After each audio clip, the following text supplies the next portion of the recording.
உதகை அருகே கரிமுடுக்கு மற்றும் அதன் சுற்றுவட்டார பகுதிகளில் சுற்றித் திரியும் 2 யானைகளை விரட்டும் பணியில் வனத்துறையினர் ஈடுபட்டு வருகின்றனர். இது தொடர்பான கூடுதல் தகவல்களை தருகிறார் நமது செய்தியாளர் ஜார்ஜ் வில்லியம்ஸ். ஜார்ஜ், இப்போ இது எந்த பகுதியில் இந்த 2 காட்டு யானைகள் சுற்றித் திரிவதை கண்டறியப்பட்டிருக்கிறது? அது மட்டுமல்லாது அந்த யானைகளை விரட்டுவதற்கு எடுக்கப்பட்டிருக்கக்கூடிய நடவடிக்கைகள் என்ன? வணக்கம். நீலகிரி மாவட்டம் பொறுத்தளவு அதிக அளவு வனப்பகுதியை கொண்ட மாவட்டமாகும். இந்த மாவட்டத்தில் வனவிலங்குகள் அதிகமாக உள்ளது. தற்பொழுது யானை, கரடி, சிறுத்தை உள்ளிட்ட வனவிலங்குகள் குடியிருப்பை நோக்கி வருவது வாடிக்கையாகவே உள்ளது.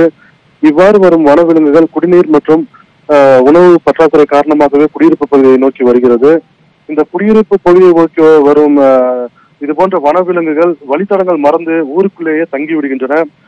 இப்படித்தான் இன்று ஒரு நிகழ்வு நிகழ்ந்து வருது. கடந்த 2 நாட்களாக உதகை அருகே உள்ள கரிமுடக்கு, தூணேரி, உளுப்பட்டி ஆகிய கிராமங்களை சுற்றி 2 ஆண் காட்டு யானைகள் முகாமிட்டுள்ளது.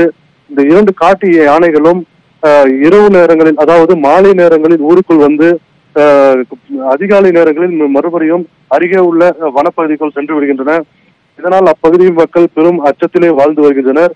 இந்நிலையில் வனத்துறையினருக்கு தகவல் கொடுத்த பின்பு வனத்துறையினர் கடந்த 2 நாட்களாக இந்த 2 ஆண் காட்டு யானைகளையும் விரட்டும் பணியில் தொடர்ந்து ஈடுபட்டு வருகின்றனர்.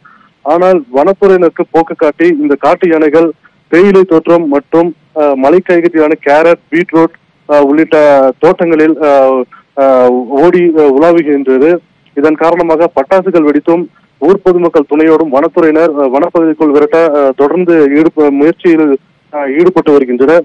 இருப்பினும் இந்த காட்டு யானைகள் வனப்பகுதிக்குள் செல்லாததால் அப்பகுதி விவசாயிகள் பெரும் நஷ்டத்தில் ஆழ்ந்துள்ளனர். ஏனென்றால் பல ஏக்கர் கணக்கில் விவசாயம் செய்துள்ள கேரட், பீட்ரூட் போன்ற மலை காய்கறிகள் இந்த யானை நடமாட்டத்தினால் பெருத்த சேதம் ஏற்பட்டுள்ளதாக வேதனையும் தெரிவித்துள்ளனர்.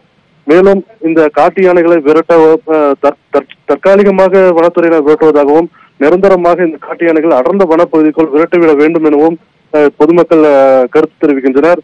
இந்த பகுதியை சுற்றித் தரும் காட்டு யானைகள் 2 ஆண் காட்டு யானைகள் என்பதால் பொதுமக்கள் இரவு நேரங்கள் வெளியே வர வேண்டாம் எனவும் வனத்துறையினர் எச்சரிக்கை விடுத்துள்ளனர். தொடர்ந்து 30க்கும் மேற்பட்ட வனத்துறையினர் அந்த இடங்களில் யானையை விரட்டும் பணியில் தொடர்ந்து ஈடுபட்டு வருகின்றனர். நன்றி ஜார்ஜ், உங்களுடைய தகவல்களுக்கு. ஊட்டி பகுதியில் 2 காட்டு யானைகளை வனப்பகுதிக்குள் விரட்டுவதற்காக வனத்துறையினர் தொடர்ந்து முயற்சி மேற்கொண்டு வருகின்றனர். அது குறித்த கூடுதல் விவரங்களை எமது செய்தியாளர் வழங்க கேட்டோம்.